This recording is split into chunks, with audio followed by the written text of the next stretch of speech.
I don't know about you all, but that reflect music, I had to wake myself up because it got me a little too relaxed. And at 7:30 at night, that's kind of dangerous. So, but I wanted to first take some time and thank everyone for their engagement and participation in what we feel this is a kind of a very important topic to overcome.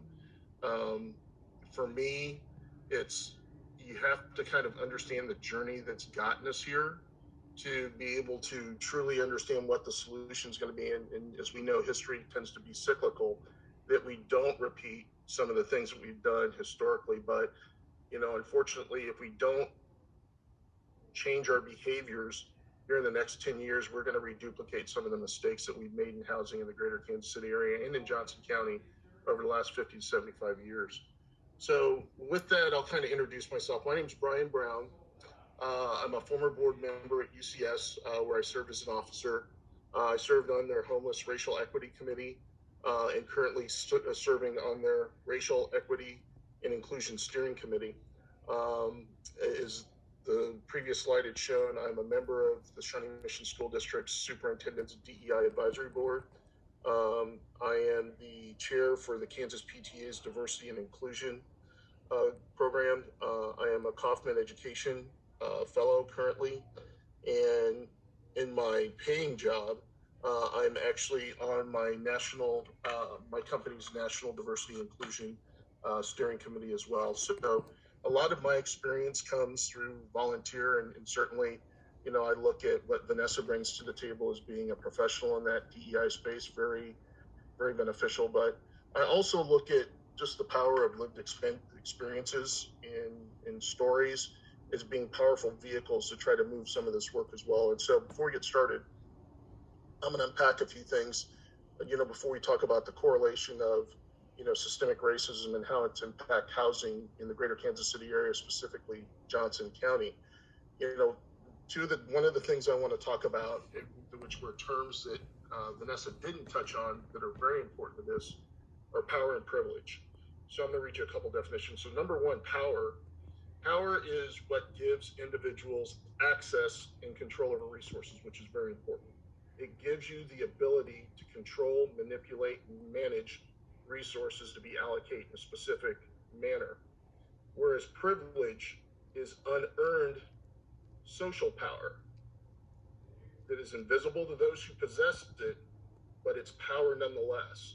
So that gives individuals the ability, whether they've earned it or not, the ability to manipulate resources. And the reason I share that is because a lot of this context that we're talking about is framed within race, which is very well documented, not just globally, but, when you look at the significance of racism in the state of Kansas, you look at what we'll talk about with regards to J.C. Nichols. He created the blueprint that was used globally as to how to create exclusionary housing opportunities. We look at Brown versus Board of Education that happened in Topeka.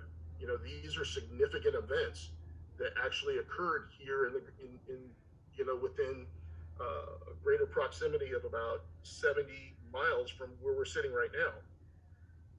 And as Vanessa had also talked about the role bias and the importance that plays on. So I'm going to ask you to go back to the previous slide. I'm sorry, I kind of jumped in kind of sharing that a little bit. I apologize. But what I kind of want to do is talk about, how did we get here in the first place?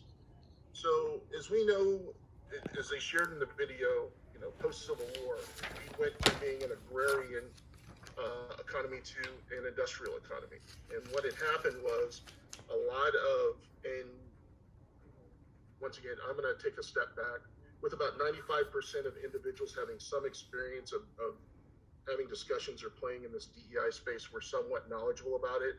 But I'm just going to say we're going to be pretty transparent. I'm going to feel comfortable talking about me being Black and people being white, and I hope you feel the same way too, because I feel if we can't be transparent and have a respect for the dialogue that we're going to have, we'll never be able to advance the discussion. So please, in how we talk about these things, know that there's no blame being placed. We're just sharing stories and talking about what has happened, what's currently going on, and potentially what we need to do to be able to move this work forward. And so going back to my point, when you look at the migration of specifically Black individuals from agrarian environments, specifically in Missouri, into the greater Kansas City area, that created a huge change. And Kansas City at that time, as we know, was a very booming rail hub, and very much involved in the industrialization of the United States. If you look at logistics and transportation, even in modern day, people will tell you we can get from east to west in the United States with no problem, but from getting north to south, you've got to go through Kansas. You go from Louisiana to Kansas City, and then you figure everything else out. So Kansas City really was a very important hub, in the early 1900s when it came to what was going on in our city's economy. And as we had this influx of Black individuals coming in and then at that time trying to seek educational opportunities, we have what became challenging within the greater Kansas City school districts. And as the video that we saw before showed, schools are funded on property tax. Well, we all know what happened in the early 1930s. We dealt with the Great Depression, and we've all seen the videos and pictures of the Great Dust Bowl here in the middle of the United States. Things just weren't that great. And then with World War II coming along, and then it was alluded the New Deal and certain economic stimulus packages that were brought forward by the executive branch at that time allowed for a new degree of prosperity to occur. And during that, that's when this really took off, because as we talk about what's the American dream as a Black person, it really became the American nightmare, because it really became a struggle to understand kind of what really happened that never gets talked about because it's not what's shared in our history books. And so as we look at the Kansas City Public School District at that time, a lot of individuals were very uncomfortable with the resources that were being allocated to all students. That's of all colors. And of course, at that time, schools were not necessarily segregated. Property values in certain areas just weren't receiving investment, as was shown earlier. So what had occurred was a theory of what was known as white flight, where individuals left what's known as what we call the urban core, which is poorly referenced, and moved out and created these suburbs. And when they moved to create these suburbs, they took the money with them, because in that sense, they created their own new school district. They created great restrictive covenants that we'll talk about that prevented Black individuals from following them. Thus, in these school districts, they were able to provide all the amenities that we saw in these videos before. And because all schools aren't funded equal, if your property values are repressed, you're not going to get the funding that you need to be able to do the things that you do in school. So as we talk about what's happening, we really want to focus on, this is about having a discussion about public education. Go ahead and go to the next slide, please.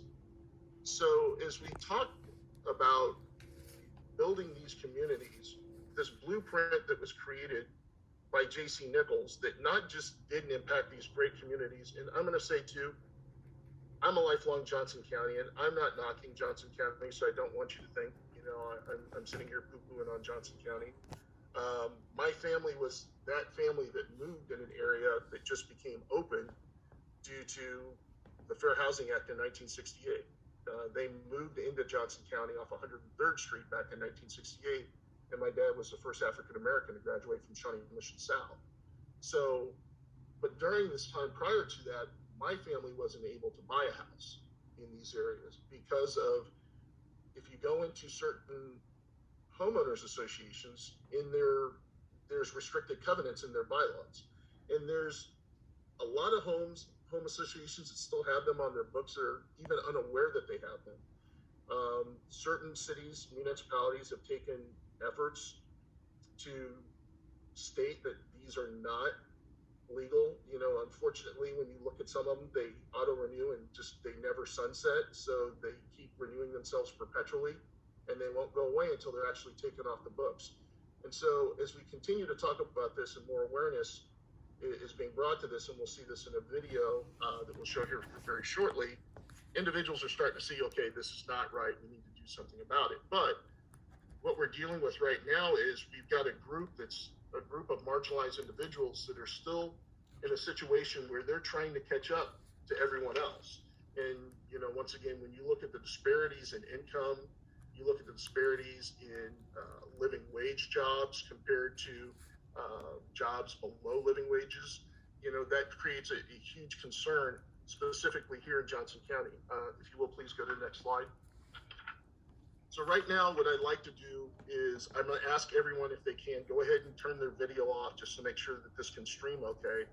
And if we can go ahead and play this video, if you've seen it before, I hope you can get something different from it, but it's a very compelling video. My face is in it for some reason. I don't know why, but just disregard that. But when you look at the historical value of what it's trying to communicate, I want you to just kind of let that soak in, and then we'll pull that back out and unpack it and talk about it here shortly after the video.